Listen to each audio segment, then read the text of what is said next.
अस्सलाम वालेकुम स्टूडेंट्स। आज की इस वीडियो के अंदर हम पीपीएससी के पास्ट पेपर्स में पूछे गए लीनियर अलजेब्रा के क्वेश्चंस को डिस्कस करेंगे। 2011 में, 2015 में, 2017 में और 2020 के अंदर लेक्चरशिप के जो पेपर्स हैं उनके अंदर जो लीनियर अलजेब्रा के क्वेश्चंस पूछे गए हैं उनको हम इसमें डिस्कस करने वाले हैं। तो स्टार्ट करते हैं हम इसको।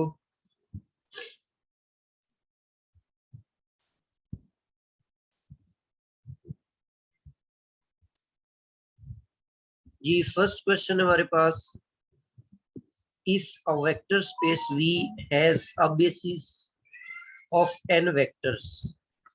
हमारे पास V जो है ये एक वेक्टर स्पेस है और इसकी बेसिस में टोटल आपके पास n वेक्टर्स हैं। Then every basis of V must consist of exactly n elements। किसी भी वेक्टर स्पेस की जो बेसिस होती है उसके अंदर जो एलिमेंट्स होते हैं वो यूनिक नहीं होते। ठीक है, बेसिस जो होती है वो यूनिक नहीं होती। एक ही वेक्टर स्पेस की एक से ज्यादा बेसिस हो सकती है, लेकिन उनके अंदर जो एलिमेंट्स होते हैं, एलिमेंट्स की तादाद जो होती है वो हमेशा यूनिक होती है। जैसे R3 है तो इसकी बेसिस में 3 एलिमेंट्स हैं, तो स्टैंडर्ड बेसिस इसकी होती है 1 0 0। सेकंड वेक्टर इसकी बेसिस में होता है 0 1 और 0। इसी तरह थर्ड एलिमेंट इसके अंदर होता है 0 0 और 1। अब ये R3 की जो स्टैंडर्ड बेसिस है वो इन 3 वेक्टर्स पर मुश्तमिल है। तो सिर्फ ये R3 की एक ही बेसिस नहीं है, इसके अलावा भी इसकी बेसिस हो सकती है।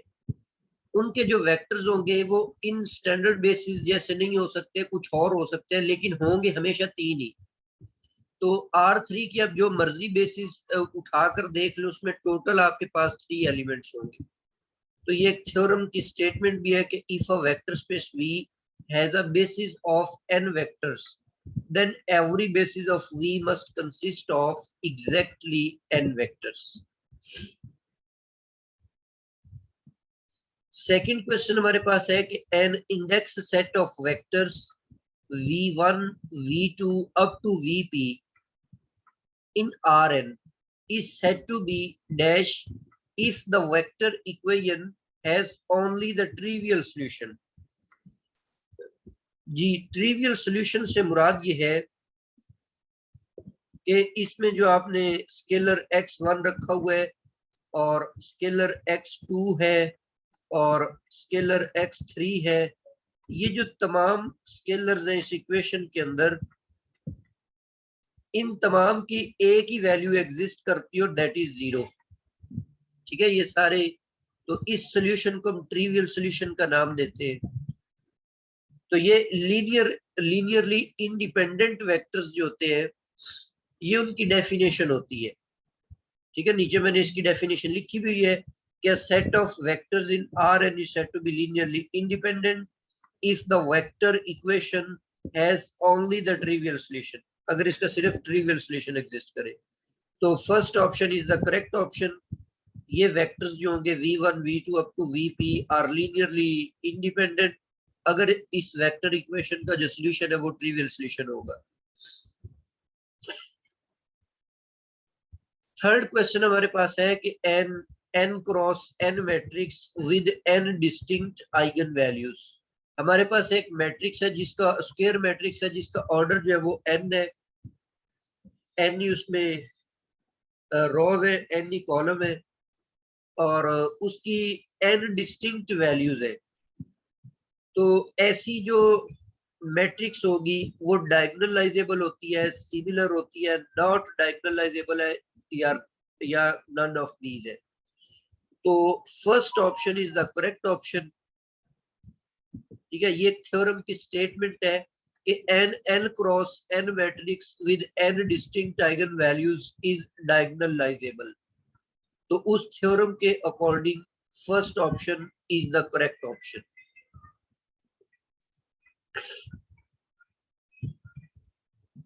फोर्थ, क्वेश्चन हमारे पास है कि let T be a linear transformation from n dimensional vector space u to a vector space v, then which of the following is the correct.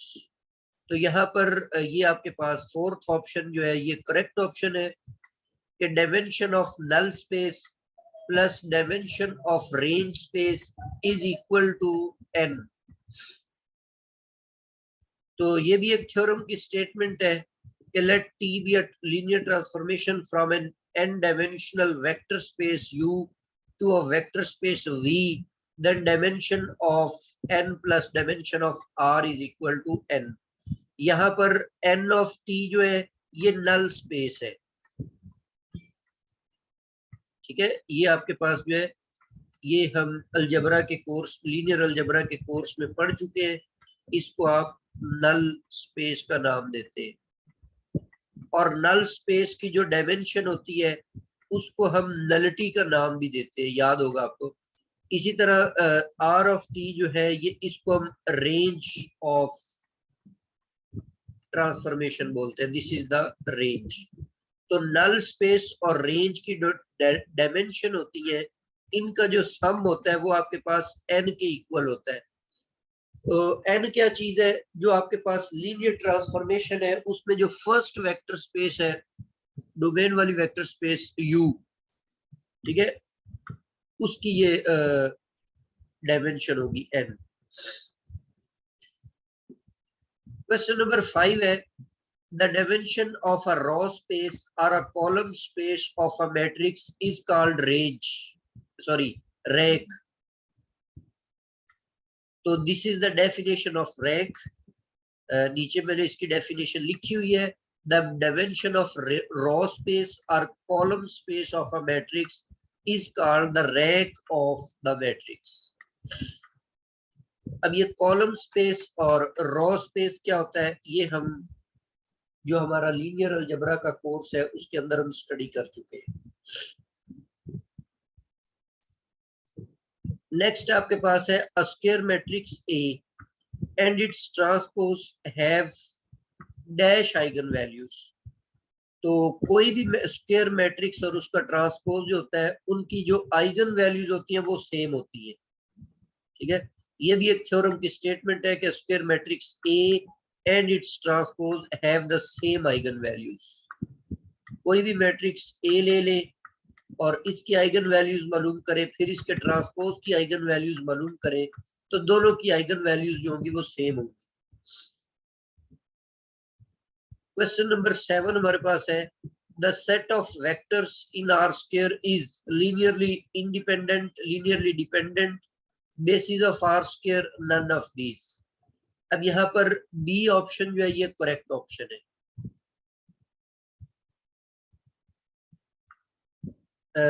इसकी वजह ये है कि हमने एक थ्योरम पढ़ा था कि अगर किसी भी सेट के अंदर जीरो वेक्टर पड़ा हुआ होगा तो वो पूरे का पूरा सेट जो है वो लीनियरली डिपेंडेंट होगा।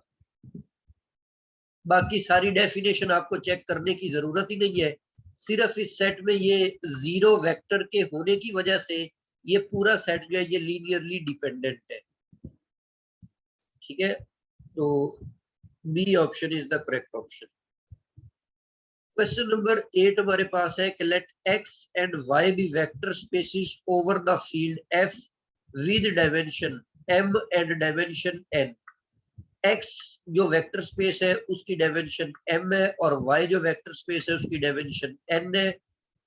तो इनका जो सेट ऑफ होमोमॉर्फिज्म्स होगा फ्रॉम x टू y, ये भी हम लीनियर अलजेब्रा के कोर्स में पढ़ चुके हैं कि एक वेक्टर स्पेस से दूसरी वेक्टर स्पेस पर जितने भी होमोमॉर्फिज्म्स बनेंगे तो उनका जो सेट होगा उसको आप होम ऑफ एक्स वाई से डिनोट करते हैं, और इसकी जो डायमेंशन होगी वो इक्वल होगी product of dimension of X and dimension of Y.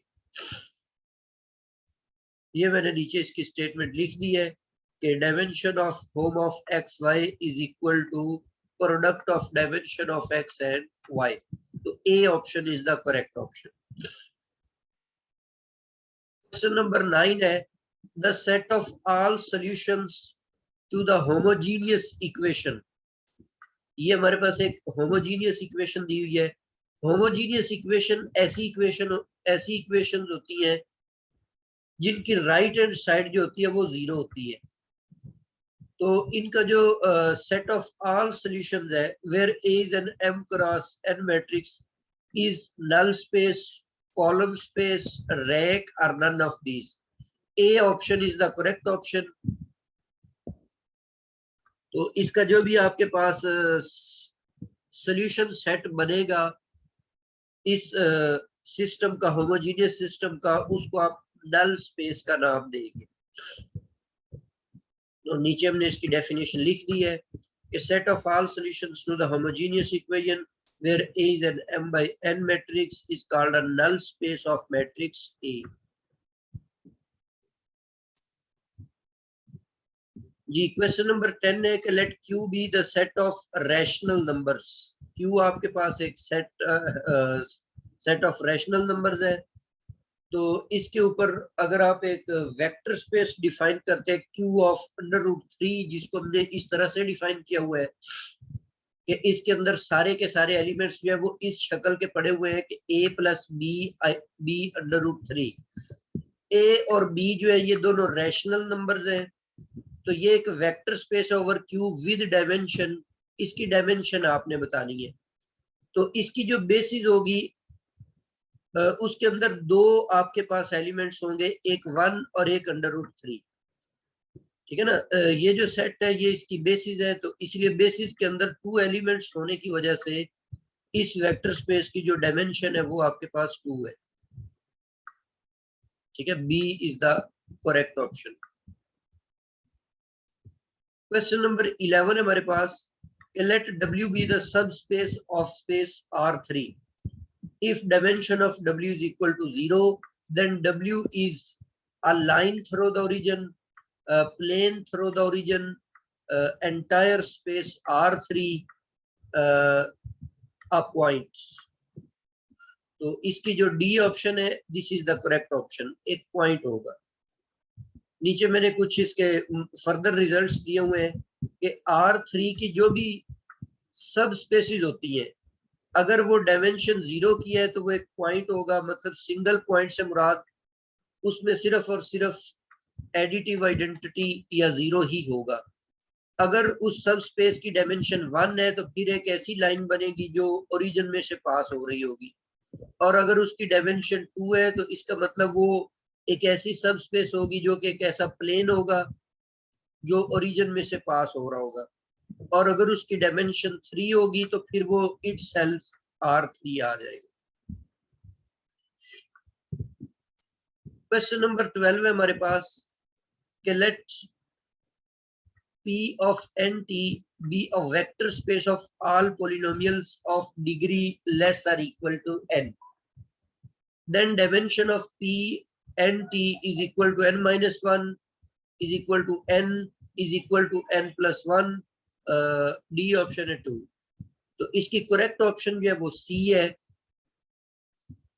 कि पोलिनोमियल्स जो है, पोलिनोमियल्स की जो वेक्टर स्पेस है, ऐसे पोलिनोमियल्स जिनकी डिग्री एक इंटीजर के इक्वल या उससे लेस होती है. जैसे मिसाल के तौर पे अगर आप बात करना चाहते हैं P3 ऑफ T की तो इसकी डायमेंशन जो होगी वो 4 होगी. Dimension of P3 of T is equal to 4. उसकी वजह यह है कि इसकी जो बेसिस बनेगी उस बेसिस के अंदर टोटल आपके पास 4 एलिमेंट्स होंगे. एक उसमें 1 होगा, एक T होगा और एक T स्क्वायर होगा और एक T क्यूब होगा. तो टोटल बेसिस के अंदर ये 4 एलिमेंट्स बन जाते हैं. इसीलिए इसकी जो डायमेंशन है वो 4 होगी. तो जनरली आप कहेंगे कि Pn ऑफ T की जो डायमेंशन है वो जो बेसिस है वो 1T T square up to Tn पर मुश्तमिल है. तो इसीलिए इसकी डायमेंशन जो है वो n+1 है क्योंकि बेसिस के अंदर n+1 एलिमेंट्स मौजूद हो. क्वेश्चन नंबर 13 है a 1-1 linear transformation preserves basis but not dimension, basis and dimension, dimension but not basis, none of these. तो सेकंड ऑप्शन जो है B option is the correct option. एक linear transformation 1-1 linear transformation जो होती है वो basis और dimension दोनों को प्रिजर्व करती है. ठीक है, अगर उसमें ये बेसिस और डायमेंशन प्रिजर्व नहीं होती तो इसका मतलब ये है कि फिर वो 1-1 लीनियर ट्रांसफॉर्मेशन नहीं होगी. मतलब इसका ये है कि सपोज ये आप एक लीनियर ट्रांसफॉर्मेशन डिफाइन कर रहे हैं from a vector space U to V. अगर ये लीनियर ट्रांसफॉर्मेशन 1-1 होगी तो इसका मतलब है कि U की बेसिस और V की बेसिस ये सेम होगी, U की डायमेंशन और V की डायमेंशन जो है ये भी सेम होगी. ये थ्योरम की स्टेटमेंट भी है कि अ 1-1 linear transformation preserves basis and dimension. इस थ्योरम की बेस पर second option is the correct option. Question number 14 हमारे पास है कि late set Z of integer is not a vector space over the field R of real numbers under ordinary addition and multiplication of real numbers because Z जो है ये set of integers है, ये vector space नहीं होगा. क्यों नहीं होगा? उसकी आगे वजह आपने बतानी है कि Z with respect to addition is a ring, Z with respect addition and multiplication is not a field, it is not a multiplicative group. तो D ऑप्शन जो है ये करेक्ट ऑप्शन है आपके पास कि ये विद रिस्पेक्ट टू मल्टीप्लिकेशन जो है ना ये ग्रुप नहीं होता. तो इस वजह से ये आपके पास जो है ऑप्शन डी जो है वो करेक्ट ऑप्शन है. नीचे मैंने ये बात भी बताई हुई है कि इसमें स्केलर मल्टीप्लिकेशन जो है वो होल्ड नहीं करती कि अगर आप Z में से एक नंबर 2 उठा लेते हैं, √3 एक रियल नंबर उठा लेते हैं, इन दोनों का जो प्रोडक्ट होगा वो अगेन आपके पास इंटीजर नहीं बनेगा. इस वजह से ये वेक्टर स्पेस नहीं होती. सॉरी, ये सी ऑप्शन जो है ना ग्रुप वाली नहीं बात, बल्कि फोर्थ ऑप्शन में ये बात लिखी हुई है कि ordinary multiplication of real number does not define a scalar multiplication of Z by R.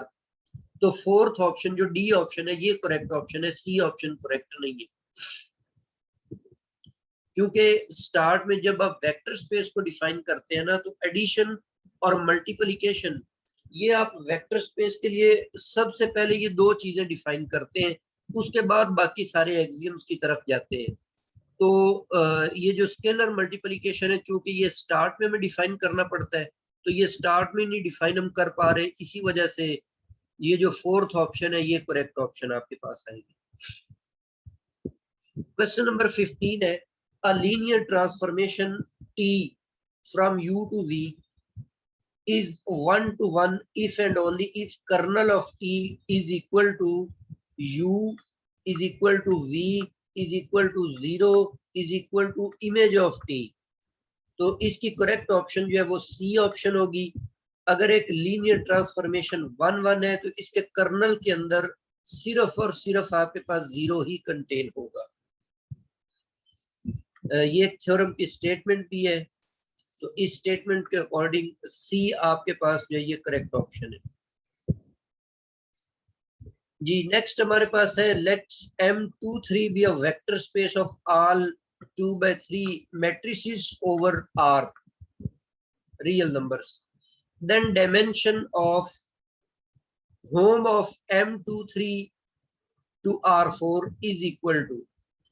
अब ये जो M23 है इसकी जो डायमेंशन है ना ये आपके पास 6 है. ठीक है, तो इस पर हम वही रिजल्ट अप्लाई करेंगे कि V and W be two vector spaces of dimension M and N respectively, then home of VW has dimension. ये पहले भी हम ये स्टेटमेंट पढ़ चुके हैं. तो ये जो सेट ऑफ मैट्रिसेस है इसकी डायमेंशन 6 है और ये जो R4 है इसकी डायमेंशन 4 है.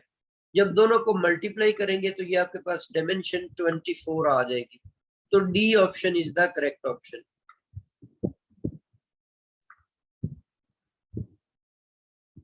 जी नेक्स्ट आपके पास क्वेश्चन है कि which of the following is not a vector space. इनमें से बताना है हमने वेक्टर स्पेस कौन नहीं है। तो set of real number over set of real number, ये तो मतलब कोई भी आप फील्ड जो होते हैं ऑन इट सेल्फ लेते हैं तो वो तो हमेशा वेक्टर स्पेस होती है। आर ओवर क्यू लेंगे तो ये भी वेक्टर स्पेस होगी, बट आर ओवर सी जो है ये वेक्टर स्पेस नहीं होगी। इसमें भी वही कंडीशन कि इसमें स्केलर मल्टीप्लिकेशन होल्ड नहीं करती। जैसे मैंने एग्जांपल दिया है कि सेट ऑफ रियल में से आप कोई भी नंबर 2 पिक कर ले और सेट ऑफ कॉम्प्लेक्स में से ये नंबर पिक कर लेते हैं। अब इन दोनों को अगर आप मल्टीप्लाई कर देते हैं तो ये number set of real number को बिलोंग नहीं करेगा। तो इसका मतलब है कि स्केलर मल्टीप्लिकेशन इसमें होल्ड नहीं करेगी। क्वेश्चन नंबर 18 है हमारे पास, x is equal to 6 in R3 represents a point, a line, a plane or space। तो यहाँ पर सी ऑप्शन जो है ये करेक्ट ऑप्शन है, प्लेन वाली। जब आप आर स्क्वायर के अंदर होते हैं तो ये जो लीनियर इक्वेशंस होती है ना ये लाइन को रिप्रेजेंट करती है। In R square linear equations इस फॉर्म में ax plus by is equal to C, इस शक्ल की जो इक्वेशन होती है ये लाइन को रिप्रेजेंट करती है आर स्क्वायर के अंदर। लेकिन जब आर क्यूब के अंदर होते हैं तो इसमें ये रिजल्ट मैंने नीचे लिखा हुआ है कि ax plus by plus cg is equal to D. इस फॉर्म की इक्वेशन जो होती है ये रिप्रेजेंट करती है प्लेन को। अब ये जो x इज इक्वल टू 6 है क्वेश्चन के अंदर दी हुई है, इसको आप राइट कर सकते हैं। x का कोफिशिएंट 1 है, उसके बाद y का कोफिशिएंट 0 ले लेते हैं आप, 0y बन जाएगा, और z का कोफिशिएंट भी आप 0 ले लेते हैं तो ये 0z बन जाता है, इज इक्वल टू 6 है। तो इसका मतलब है कि ये जो इक्वेशन है x इज इक्वल टू 6, इसको आप इस फॉर्म में राइट कर सकते हैं। तो ये आपके पास एक प्लेन की इक्वेशन बन जाएगी। जबकि R3 के अंदर जो लाइन की इक्वेशन होती है वो या तो इस फॉर्म में होती है, इसको सिमेट्रिक फॉर्म बोलते हैं, या फिर ये पैरामेट्रिक फॉर्म में भी हो सकती है। मतलब पैरामेट्रिक फॉर्म में आप इसको यूं लिखेंगे कि AT आ जाएगा और प्लस x0 आ जाएगा, और सेकंड उसमें पैरामेट्रिक इक्वेशन जो बन जाएगी वो बन जाएगी BT बन जाएगी, और इसके अंदर y0 आप ऐड कर देंगे। सिमिलरली z की जो वैल्यू है वो आपके पास CT बन जाएगी, और इसके अंदर आप ऐड करेंगे z0। तो ये आपके पास R3 के अंदर इस फॉर्म में लाइन की इक्वेशन होती है। नेक्स्ट आपके पास क्वेश्चन नंबर 19 है कि kernel of linear transformation R3 to R3 is defined by t of xyz is equal to xy0 is a point, line, plane, space। इस ट्रांसफॉर्मेशन का हमने कर्नल फाइंड आउट करना है। According to definition of kernel, यहाँ पर are cube के ऐसे points मौजूद होंगे जिनकी जो इमेज है वो आपके पास 0 वेक्टर बन जाएगी। अब यहाँ पर ट्रांसफॉर्मेशन जो आपने डिफाइन की हुई है टी ऑफ एक्स वाई जी, उसकी वैल्यू पुट करेंगे, इनको कंपेयर करेंगे तो x भी 0 बन जाएगा, y भी 0। मतलब R3 के अंदर ऐसे पॉइंट्स जिनका x और y कोऑर्डिनेट 0 बन जाएगा, तो x और y 0 होते हैं z एक्सिस के ऊपर। तो इसका मतलब है कि इसका जो कर्नल है वो आपके पास z एक्सिस बन जाता है जो कि एक लाइन है, इसीलिए B option is the correct option. इस ट्रांसफॉर्मेशन का कर्नल जो है वो एक लाइन होगा। Dimension of hom of R3 to R4, अब इस पे भी वही थ्योरम अप्लाई कर दे, दोनों की डायमेंशन को मल्टीप्लाई कर दे तो रिजल्ट आपके पास 12 आ जाता है। तो D option is the correct option. Similarly एक और क्वेश्चन उसी तरह का, M24 और P2 है।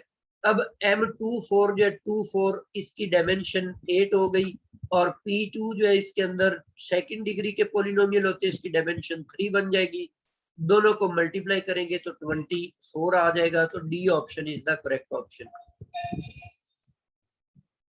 क्वेश्चन नंबर 22 आपके पास है कि अगर एक मैट्रिक्स है जिसका डिटर्मिनेंट आपके पास है 2, if determinant of A is 2 then A4 अगर आप इवेलुएट करें तो ये 12 आएगा, A5 का डिटर्मिनेंट 32 आता है, A6 60 आता है, या नन ऑफ दीज है।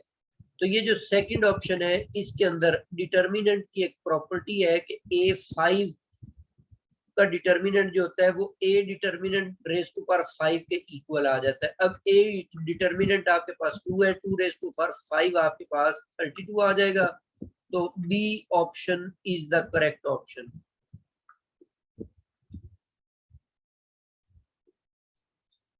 जी क्वेश्चन नंबर 23 है, if this matrix is invertible under matrix multiplication then its inverse is. अब इसके लिए आप वही तरीकेकार अडॉप्ट करें कि ए इनवर्स जो है वो डिफाइन किया जाता है 1 ओवर डिटर्मिनेंट ऑफ ए, और मल्टीप्लाई इसको करेंगे adjoint of A, adjoint of A. अब ये जो गिवन मैट्रिक्स है इसका आप डिटर्मिनेंट ले तो ये डायगोनल की एंट्रीज मल्टीप्लाई होंगी तो ए स्क्वायर बन जाएगा, ठीक है। और दरमियान में आप माइनस लिखेंगे और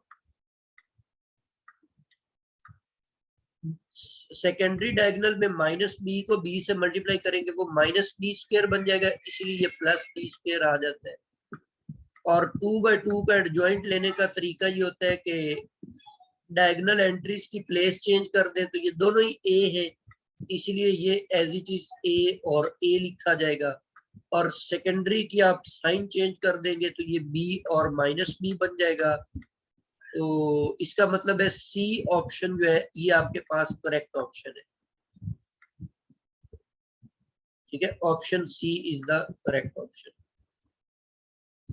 क्वेश्चन नंबर 24 है, a homogeneous system of linear equation has a non-trivial solution if the number of unknown exceeds the number of equations।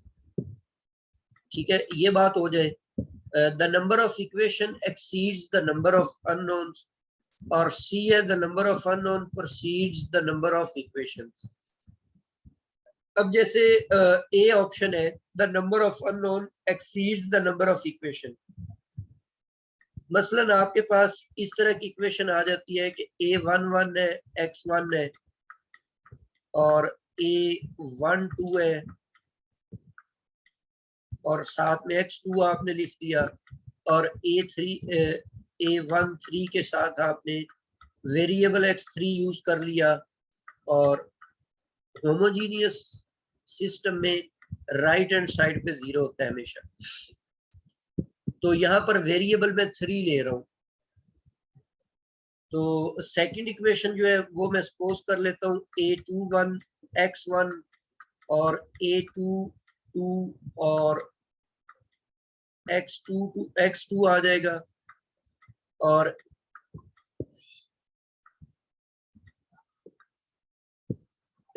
A23 के साथ यहाँ पर आप x3 लिख लेंगे। अब इसके अंदर वेरिएबल्स आपके पास है 3, वेरिएबल्स कितने हैं 3 है, और इक्वेशंस आपके पास कितनी है, इक्वेशंस हमारे पास है 2, तो वेरिएबल्स की तादाद जो है वो इक्वेशन से ज्यादा होगी, ठीक है। इसका मतलब ये है कि अब अगर यहाँ पर आप इसको एशिलॉन फॉर्म में चेंज करेंगे मैट्रिक्स की सूरत में, तो इसको यूज करते हुए ये जो फर्स्ट एंट्री है इसको 1 बनाकर आप इसको 0 कर लेंगे, ठीक है। इसको अगर आप 0 कर लेते हैं और सपोज इसको भी आप इसकी मदद से 0 कर लेते हैं, ठीक है, या फिर इनमें से सपोज यही आपके पास एक 0 हो जाता है, और यहाँ पर ये दोनों 0 नहीं होते, ये दोनों नॉन 0 है, तो उस सूरत में इनमें से एक वेरिएबल जो x3 है उसको आप t सपोज कर लेंगे, ठीक है, उसको टी सपोज करते हुए फिर आप x2 और x1 की वैल्यूज निकाल लेंगे तो वो नॉन ट्रिवियल सॉल्यूशन बन जाएगा। और अगर आपके पास नंबर ऑफ इक्वेशंस ज्यादा हो जाए, मतलब यहाँ पर आपके पास एक इक्वेशन यहाँ पर आ जाती है, दूसरी यहाँ पे आ जाती है और तीसरी, और टू वेरिएबल्स है x1 और x2। अब आप इस वेरिएबल को यूज करते हुए ये जो x1 इस कोफिशिएंट इसको भी जीरो कर लेंगे, इसको भी जीरो करेंगे, और जब इनके कोफिशिएंट्स को जब आप दोबारा इक्वेशंस की सूरत में लिखेंगे तो ये राइट साइड के साथ कंपेयर होके x2 तो जीरो बन जाएगा। जब x2 जीरो बन जाएगा तो x1 भी जीरो आ जाएगा, ये ट्रिवियल सॉल्यूशन होगा। इसका मतलब है कि ये जो बी ऑप्शन है आपके पास, ये वाली ऑप्शन, इसमें तो ट्रिवियल सॉल्यूशन ही बनेगा अगर इक्वेशंस की तादाद ज्यादा हो जाती है अननोन्स। और सी ऑप्शन में उसने क्या लिखा हुआ है, number of unknown precede the number of equations. Number of unknown जो है वो कम हो जाते हैं और नंबर ऑफ इक्वेशन ज्यादा हो जाते हैं। In other words B option और सी ऑप्शन है ही सेम। अब बोथ की ऑप्शन भी नहीं दी हुई, तो इसका मतलब है जो फर्स्ट ऑप्शन है यही आपके पास करेक्ट ऑप्शन है कि अननोन की तादाद अगर ज्यादा हो जाती है उसमें से इक्वेशन से, तो उस सूरत में वो आपके पास नॉन ट्रिवियल सॉल्यूशन आपको मिल जाएगा।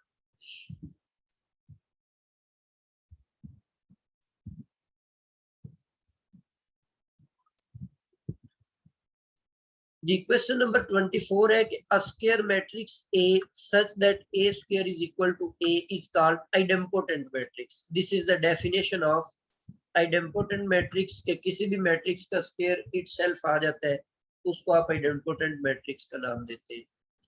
क्वेश्चन नंबर 26 है कि a unit matrix of order n has rank। अब ये जो यूनिट मैट्रिक्स होती है, जैसे 3x3 की लिखे तो 1 0 और 0, 0 1 0 और 0 0 और 1। रैंक की डेफिनेशन आपने ये पढ़ी हुई थी कि जब किसी भी मैट्रिक्स को आप रिड्यूस एशिलॉन फॉर्म में चेंज करते हैं तो उस वक्त जो number of non zero rows होती है उनकी तादाद को रैंक का नाम देते हैं। अब ये जो यूनिट मैट्रिक्स है ये ऑलरेडी रिड्यूस एशिलॉन फॉर्म के अंदर लिखी हुई है, और इसमें फर्स्ट रो भी नॉन जीरो है, सेकंड रो भी नॉन जीरो है, थर्ड रो भी नॉन जीरो है, तो इसका मतलब है इसका रैंक 3 आ जाएगा। इसी तरह अगर आप एन ऑर्डर की मैट्रिक्स लेंगे तो उसका रैंक भी जो होगा वो एन आ जाएगा। तो B option is the correct option. Question number 27 है cofactors of the elements of the second row of the matrix. Second जो रो है जिसके अंदर फर्स्ट एलिमेंट -4 है, सेकंड 3 है, थर्ड जो है 6 है, इनके आपने कोफैक्टर्स मालूम करने हैं। मतलब A21 का कोफैक्टर आपने निकालना है, जिसको हम इस तरीके से फाइंड आउट कर लेते हैं, ये -39 निकल आता है। A22 का कोफैक्टर आपके पास 3 आ जाता है और A23 का 11 आ जाता है। तो ये सारे के सारे जो है ये यहाँ पर ए ऑप्शन में मौजूद है, -39 3 और 4। तो A option is the correct option. Question number 28 है a system of m homogeneous linear equations ax is equal to 0 in n variables has a non-trivial solution if and only if rank of a is equal to n, rank of a is less than n, rank of a is greater than n। अब इसके अंदर ये जो B option है ये आपके पास correct option है। अगर आपको नॉन ट्रिवियल सॉल्यूशन चाहिए होगा तो इसका मतलब ये है कि ये जो कोएफिशिएंट मैट्रिक्स होती है इसका जब आप रैंक फाइंड आउट करेंगे तो वो लेस देन n होना चाहिए। ठीक है ना, यहाँ पर कोई भी नंबर्स आ जाते हैं तो उस सूरत में यहाँ पर रैंक ऑफ ए अगर लेस देन n होगा तो इसका मतलब है कि वो उसका जो सॉल्यूशन है वो नॉन ट्रिवियल होगा।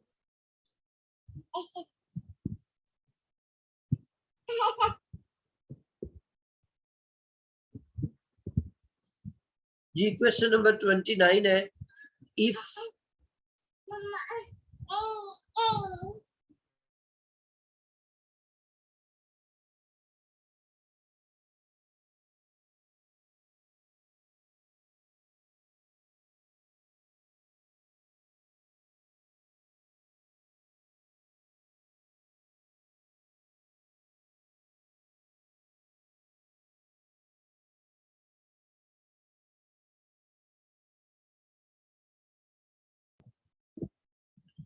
जी नेक्स्ट आपके पास 29 क्वेश्चन है। इफ इसमें अगर इस मैट्रिक्स की पावर n है माइनस इस मैट्रिक्स की पावर भी n है, तो और ये इस चीज के बराबर है, तो n की वैल्यू फाइंड आउट करें। अब ये मैंने लीनियर अलजेब्रा का जो कोर्स है हमने स्टडी किया था, उसके अंदर मैंने आपको ये बात सिखाई थी कि ये जो मैट्रिक्स है 1 1 0 1 और इसकी पावर जो है n, इसको आप सिंपलीफाई करके इस सूरत में लिखेंगे 1 n और 0 और 1। अब इस रिजल्ट को आप डिफरेंट n की वैल्यूज लेकर प्रूफ कर सकते हैं। मतलब यहाँ पर स्क्वायर लेकर इसको चेक कर ले, n की जगह 2 लेकर चेक कर ले, n की जगह 3 लेकर, मतलब इसकी पावर क्यूबिक में लेकर चेक करें, तो ये रिजल्ट होल्ड करता है। तो यहाँ पर ये वैल्यूज मैंने इसकी पुट कर दी। फर्स्ट वन, इनको सब्ट्रैक्ट करने के बाद जब मैंने एलिमेंट्स को कंपेयर किया कॉरेस्पॉन्डिंग एलिमेंट्स को, तो n की वैल्यू जो है वो आपके पास 6 आ जाती है। तो D option is the correct option. जी नेक्स्ट हमारे पास है eigenvalues of the matrix. इस मैट्रिक्स की जो आइगन वैल्यूज है वो गिवन हमें है -4 और b-1। Find the value of b। अब हमें ये पता है कि ट्रेस जो होता है, ट्रेस उसकी डेफिनेशन ये होती है कि सम ऑफ आइगन वैल्यूज। वैसे ट्रेस की बेसिक डेफिनेशन ये है कि सम ऑफ डायगोनल एंट्रीज। और फिर हमने एक रिजल्ट पढ़ा था कि जो ट्रेस होता है वो सम ऑफ आइगन वैल्यूज के भी बराबर होता है। अब यहाँ पर डायगोनल की एंट्रीज आपके पास है 2 और -1, इनको ऐड कर दिया, और आइगन वैल्यूज आपके पास है -4 और b-1। तो इनको सिंप्लीफाई करने के बाद b की वैल्यू आपके पास 6 निकल आई। क्वेश्चन नंबर 31 है, let a and b are two n square matrices such that ab is equal to a and ba is equal to b. Then a and b are idempotent, involutory, nilpotent या no conclusion। तो a b जो है हमें given है कि a के equal है, ये हमें गिवन है यहाँ पर। अब अगर इसको मैं पोस्ट मल्टीप्लाई कर देता हूँ b के साथ, तो अब यहाँ पर ये जो बी ए है ये इक्वल बी है, तो यहाँ से B square equal to B आ जाएगा। तो इसका मतलब है कि बी आपके पास आइडेम्पोटेंट मैट्रिक्स है। इसी तरह second equation B A is equal to B को लेकर चलते हैं आप, तो प्रूफ हो जाता है कि A square is equal to A है। तो फर्स्ट ऑप्शन जो है this is the correct option, these two are idempotent matrices. Question number 32 है कि let A be a real matrix with the rows form an orthonormal set. Then A is normal, orthogonal, column of A form an orthonormal set, या both B and C। तो इसकी correct option जो है वो B and C है। मतलब D option is the correct option कि अगर A आपके पास एक रियल मैट्रिक्स है जिसकी रोज जो है वो ऑर्थोनॉर्मल सेट बनाती है। अब ऑर्थोनॉर्मल सेट क्या होता है? ऑर्थोनॉर्मल सेट की मैं डेफिनेशन यहाँ पर लिख देता हूँ कि सपोज ये आपके पास एक सेट है जिसके अंदर एंट्रीज पड़ी हुई है v1, v2 और up to so on vp। अब अगर आप किसी सेम वेक्टर्स का इनर प्रोडक्ट लेते हैं, इनर प्रोडक्ट कह लें या डॉट प्रोडक्ट भी आप इसको कह लेते हैं, तो ये आपके पास 1 आ जाना चाहिए। सेम वेक्टर्स का डॉट जो है इनर प्रोडक्ट जो है वो 1 आ जाए। और अगर आप डिफरेंट वेक्टर्स लेते हैं, वी आई ले लेते हैं और साथ में कोई और वी जे ले लेते हैं, उस सूरत में ये जो इनर प्रोडक्ट है ये आपके पास 0 आ जाना चाहिए। इसकी एग्जांपल भी मैं आपको बता देता हूँ। जैसे ये बेसिस के एलिमेंट्स होते हैं ना R3 के अंदर, R3 के अंदर ये वाले वेक्टर्स पड़े हुए हैं। इसकी स्टैंडर्ड बेसिस जो है उसके अंदर 1 0 और 0 है, और सेकंड आपके पास है 0 1 और 0 और 0 0 और 1। इसमें जो आप यूजुअल इनर प्रोडक्ट डिफाइन करते हैं, ये डॉट प्रोडक्ट कह ले, वेक्टर्स के अंदर जो आप डॉट प्रोडक्ट डिफाइन करते हैं, एक्स कंपोनेंट पे एक्स से मल्टीप्लाई करते हैं और वाई को वाई से और जी को जी से। तो इसमें आप देखें कि अगर मैं इस वेक्टर का डॉट प्रोडक्ट लेता हूँ ना, इसके साथ वो 0 आएगा, और इसका अगर अपने साथ ही डॉट ले लेता हूँ तो वो 1 आ जाता है। तो इसका मतलब है कि ये आपके पास जो सेट है ना, ये ऑर्थोनॉर्मल सेट है जी। तो अगर आपके पास एक रियल मैट्रिक्स है जिसकी रॉज ऑर्थोनॉर्मल सेट बना रही है, तो देन ए इज ऑर्थोगोनल। तो लाजमी तौर पर ए मैट्रिक्स जो होगी ये ऑर्थोगोनल मैट्रिक्स होगी। ऑर्थोगोनल मैट्रिक्स वो होती है जिसमें ए का ट्रांसपोज जो होता है वो ए इनवर्स के बराबर आ जाता है, ठीक है। और सी में लिखा हुआ है column of A form an orthonormal set. मतलब अगर रॉज उसकी ऑर्थोनॉर्मल होगी तो कॉलम भी ऑर्थोनॉर्मल होंगे, और वो मैट्रिक्स जो है वो ऑर्थोगोनल होगी। तो बी ऑप्शन जो है ये आपके पास करेक्ट ऑप्शन है। क्वेश्चन नंबर 33 है कि let V be an inner product space, then the magnitude of या absolute value of inner product is equal to magnitude of u and magnitude of v if and only if u and v are linearly independent, linearly dependent, u and v are scalar multiple to each other। अब आपको याद होगा कि दो vectors जो होते हैं वो लीनियरली डिपेंडेंट अगर होते हैं तो वो एक दूसरे का स्केलर मल्टीपल होते हैं। तो बी और सी ऑप्शन तो सेम हो गए, बाकी चीज हम बाद में देख लेते हैं। अभी बी और सी जो है ये सेम हो गए।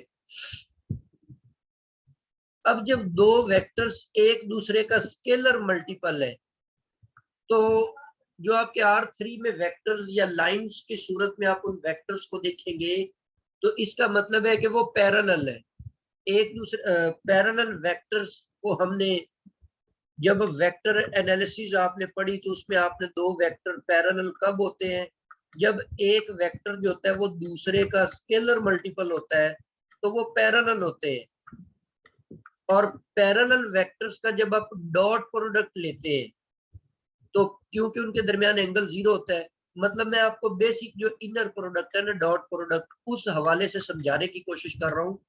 जैसे u डॉट v होता है ना, inner usual inner product define करते हैं हम, इसका मैग्नीट्यूड, अब मैग्नीट्यूड को यहाँ पर आप नॉर्म से डिनोट कर रहे हैं और इसका भी नॉर्म, साथ में होता है cos थीटा। जब वो आपस में पैरेलल होंगे या स्केलर मल्टीपल होंगे तो थीटा 0 आ जाएगा, तो cos 0 1 आ जाएगा। तो जस्ट आपके पास ये वाली इक्वेशन होल्ड कर जाएगी। तो इसका मतलब है कि इसकी डी ऑप्शन जो है ना, both B and C, this will be the correct option जी। नेक्स्ट आपके पास क्वेश्चन नंबर 34 है कि let U and V be two vector spaces such that T be a linear transformation, then which of the following is the true option।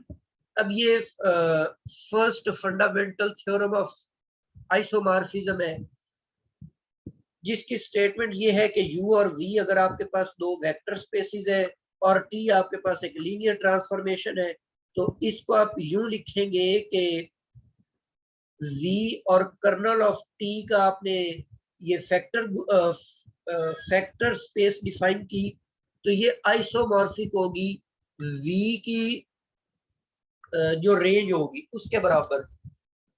लेकिन अगर आप on to ले लेते हैं तो ऑन टू में रेंज जो होती है वो सेकंड सेट जो होता है, रेंज वाला सेट उसके बराबर आ जाता है, तो फिर आप इसको यूं लिखेंगे। लेकिन क्वेश्चन के अंदर उसने ऑन टू की ऑप्शन नहीं दी हुई, इसीलिए करेक्ट ऑप्शन जो होगी वो डी ऑप्शन होगी। This is the correct option. 35 है question number, every invertible diagonal matrix is a matrix that is scalar matrix, lower triangular matrix, upper triangular, both B and C. अच्छा देखे, अब यहाँ पर इनवर्टिबल भी है, डायगोनल भी है। डायगोनल मैट्रिक्स की डेफिनेशन ये होती है जैसे 1 0 0 0, यहाँ पे 2 लिख दिया आपने, 0 लिख दिया, 0 0 और 0, ये एक डायगोनल मैट्रिक्स है जिसकी डायगोनल के अंदर एटलीस्ट एक एंट्री नॉन जीरो आ जाए। लेकिन जब आप कहेंगे ना इनवर्टिबल, तो इनवर्टिबल का मतलब होता है उसका डिटर्मिनेंट जो है वो सिफर नहीं आना चाहिए। यहाँ पर ये जो डायगोनल मैट्रिक्स मैंने लिखी है इसका डिटर्मिनेंट तो जाहिर बात है जीरो आ जाएगा। जीरो जीरो क्यों आएगा? क्योंकि डायगोनल की एंट्रीज को मल्टीप्लाई कर दे, ये डायगोनल या लोअर ट्राइंगुलर या अपर ट्राइंगुलर मैट्रिक्स का डिटर्मिनेंट निकालने का तरीका होता है कि डायगोनल की एंट्रीज को मल्टीप्लाई कर दिया जाता है।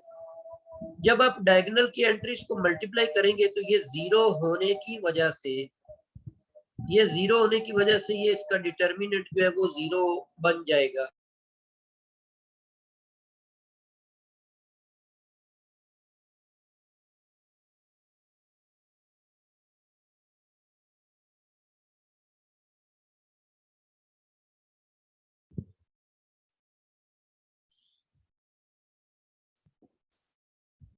जी, इसका मतलब ये है कि अगर डायगोनल मैट्रिक्स आपने इनवर्टिबल भी लेनी है तो इनवर्टिबल का मतलब ये होगा कि फिर आपको डायगोनल एंट्रीज जो है वो सारी की सारी नॉन जीरो ही लेनी पड़ेगी। ये जो आपने जीरो लिया है इधर आप जीरो नहीं ले सकते, कोई नॉन जीरो नंबर आपको लेना पड़ेगा।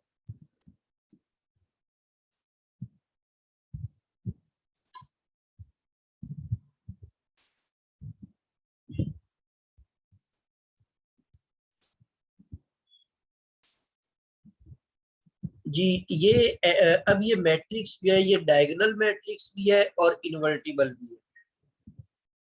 और जो डायगोनल मैट्रिक्स होती है वो लोअर ट्राइंगुलर भी होती है और वो अपर ट्राइंगुलर भी होती है। क्योंकि लोअर ट्राइंगुलर की डेफिनेशन ये थी कि जो डायगोनल, ये डायगोनल होता है इसके ऊपर वाली एंट्री जीरो हो, वो लोअर डायगोनल हो गई। और सॉरी लोअर ट्राइंगुलर। और अपर ट्राइंगुलर वो होती है कि नीचे डायगोनल के नीचे वाली जीरो हो। तो अब डायगोनल मैट्रिक्स में चूंकि डायगोनल के ऊपर भी जीरो होती है नीचे भी जीरो होती है, तो इसका मतलब है कि ये अपर ट्राइंगुलर भी होती है और लोअर ट्राइंगुलर भी।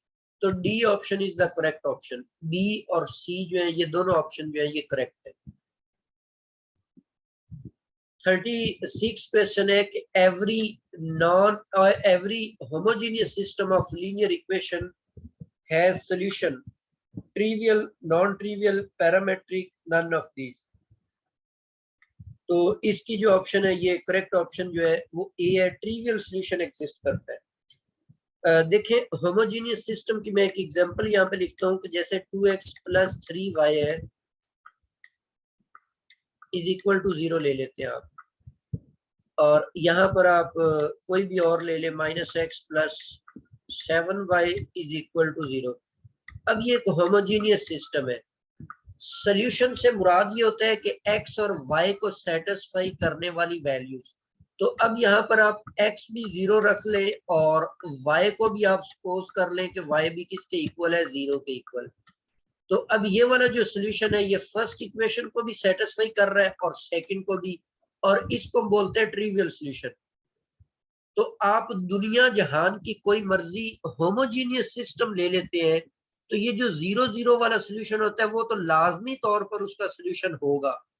अगर इसके अलावा कोई और एग्जिस्ट कर जाता है तो वो नॉन ट्रिवियल कहलाएगा। ये वाला जो 0 0 ये ट्रिवियल होगा और हर होमोजीनियस का ये सॉल्यूशन लाजमी एग्जिस्ट करेगा। तो A option is the correct option. Next आपके पास है कि if S1 and S2 are subsets of a vector space V and linear span of S1 is S1 और एस जो एल ऑफ S2 है वो S2 का लीनियर स्पेन है।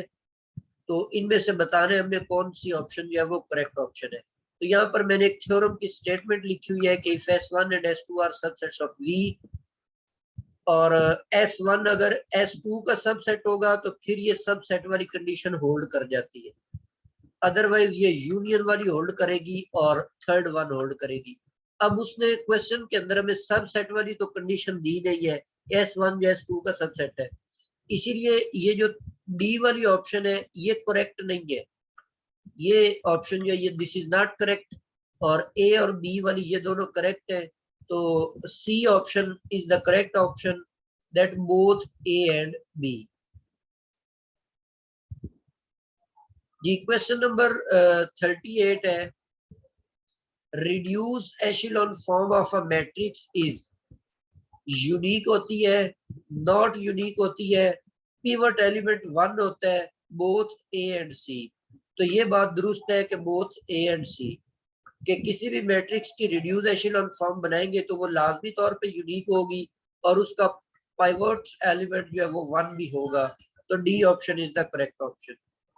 39 क्वेश्चन है कि अ vector space V if possible have unique basis, two bases, at least one basis, तो none of these। तो ये मैंने पहले बात की है कि वेक्टर स्पेस की एक से ज्यादा बेसिस भी हो सकती है, लाजमी नहीं है कि यूनिक हो या सिर्फ दो हो, बल्कि ज्यादा हो सकती हैं। तो इसका मतलब है एक तो लाजमी होगी, उसकी एक बेसिस जो है वो लाजमी होगी, तो सी इज द करेक्ट ऑप्शन। कम से कम एक लाजमी होगी, ज्यादा जितनी मर्जी हो जाए। क्वेश्चन नंबर 4 है, for any real matrix A such that A transpose और ए ट्रांसपोज ए, मतलब किसी मैट्रिक्स ए का और इसका ट्रांसपोज आपस में कम्यूट कर जाते हैं, तो वो मैट्रिक्स ऑर्थोगोनल है, नॉर्मल है, बोथ ए एंड बी है, नन ऑफ दीज है। तो बी ऑप्शन जो है ये इसकी करेक्ट ऑप्शन है, क्योंकि नॉर्मल मैट्रिक्स की डेफिनेशन ये होती है कि अगर ए और उसका ट्रांसपोज आपस में कम्यूट कर जाते हैं तो उसको हम बोलेंगे कि वो नॉर्मल है।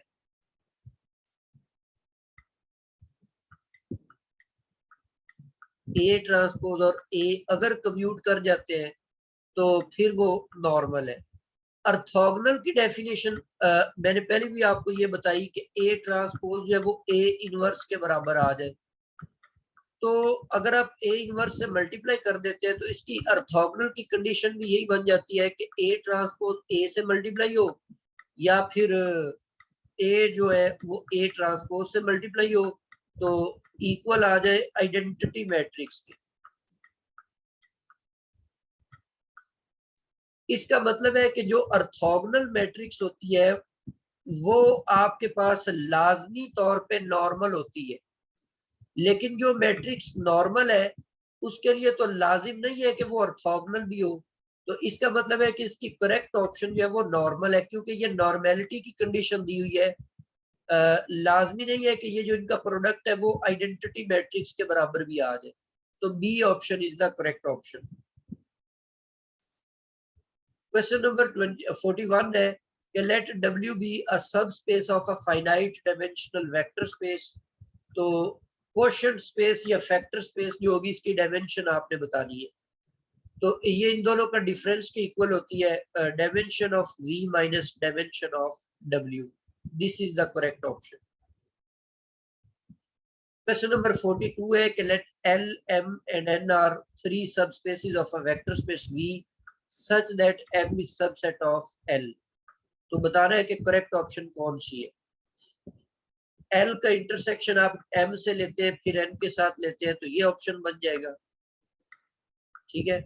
लेकिन अभी आपने कहा कि M is subset of L, तो जब ये इंटरसेक्शन होगी M चूंकि सबसेट है तो इसीलिए M इसका रिजल्ट आ जाएगा, तो ये सिंप्लीफाई होकर ये बन जाएगा। इसका मतलब है कि A भी करेक्ट है और B भी करेक्ट है। तो चूंकि ये ऑप्शन इसके अंदर गिवन है कि बोथ ए एंड बी, इसीलिए दोनों ऑप्शन जो है ये इसकी करेक्ट होने की वजह से डी ऑप्शन जो है ये करेक्ट ऑप्शन बन जाएगी।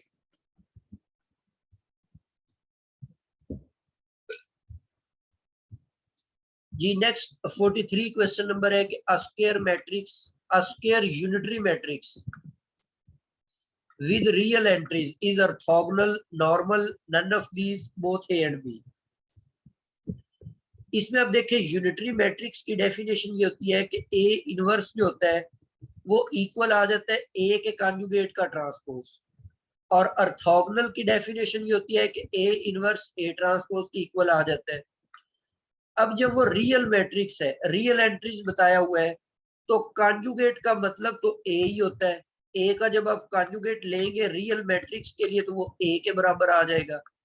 इसका मतलब है कि ये जो ऑर्थोगोनल की डेफिनेशन है यही यूनिटरी मैट्रिक्स की डेफिनेशन बन जाती है जब वो रियल एंट्रीज होगी।